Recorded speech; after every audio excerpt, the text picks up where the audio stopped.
presenting our first episode of the series Let's Analyze. In this episode, we will have an overview on the topic Citizenship Amendment Bill 2016.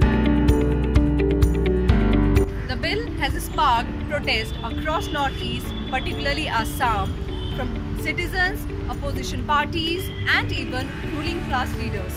This is leading to strike, burn and torchlight march and rallies across the Northeast. Basically, the whole controversy is about the concept of citizenship, that is, who could be the citizen of India.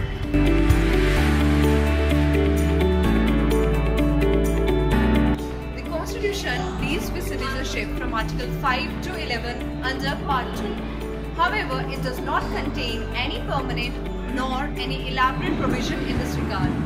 It identifies a person who becomes a citizen of India at its commencement, that is 26th of January 1950. It does not deal with the problem of acquisition or loss of citizenship subsequent to its commencement.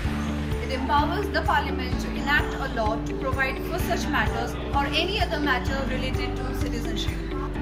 Accordingly, the Parliament has enacted the Citizenship Act 1955, which has been amended in 1957, 1960 and several other times. But the recent attempt of government to amend the bill has caused protests all across the Northeast. To understand the reason of the protests, we firstly need to go through the Citizenship Amendment Bill 2016.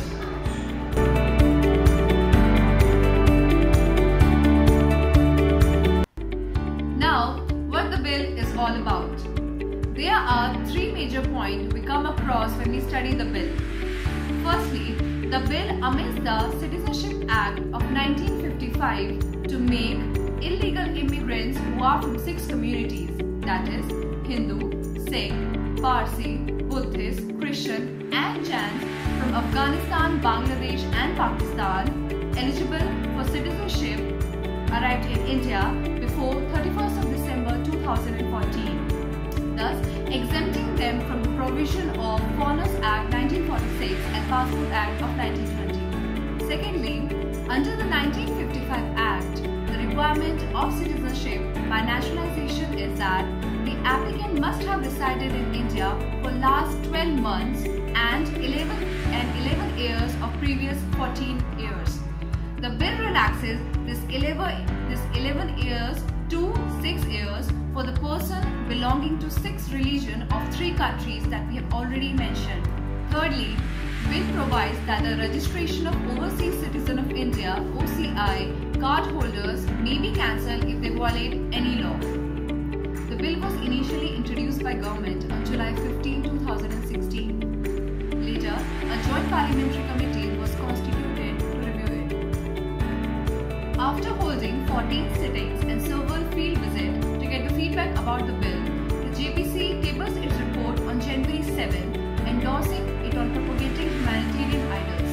And finally, on 8th of January, the bill was passed by Lok Sabha.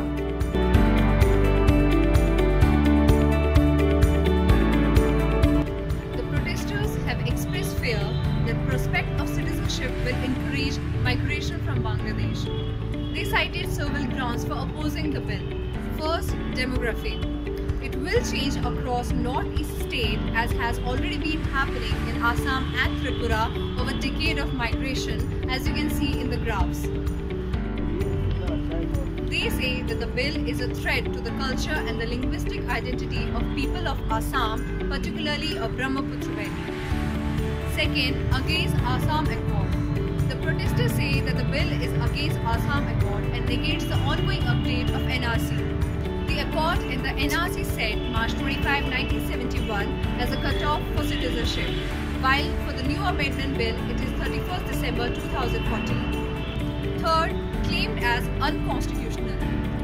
The bill grants citizenship on the basis of religion, to which protesters deny because it's a discrimination on the basis of religion, which is a violation of Article 14 of the Constitution. Among the protesters of this bill are several leaders from non-BJP party, some allies of BJP like Shiv Sena, some BJP leaders with some influential groups like All Assam Student Union.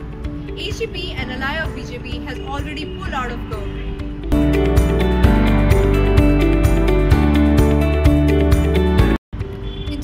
2014 general elections, the BJP in its manifesto had promised to grant citizenship to all the Hindus persecuted in neighbouring countries.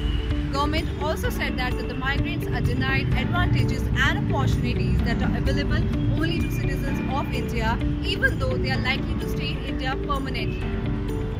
While presenting the bill in Rajya Sabha, Home Minister Rajnath Singh addressed the concern of people of Northeast.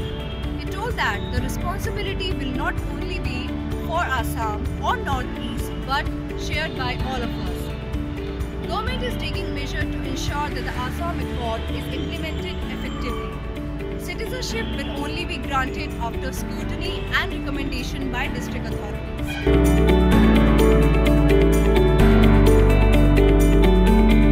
Now, it is worth seeing whether the bill will pass the floor test in Rajya Sabha or not.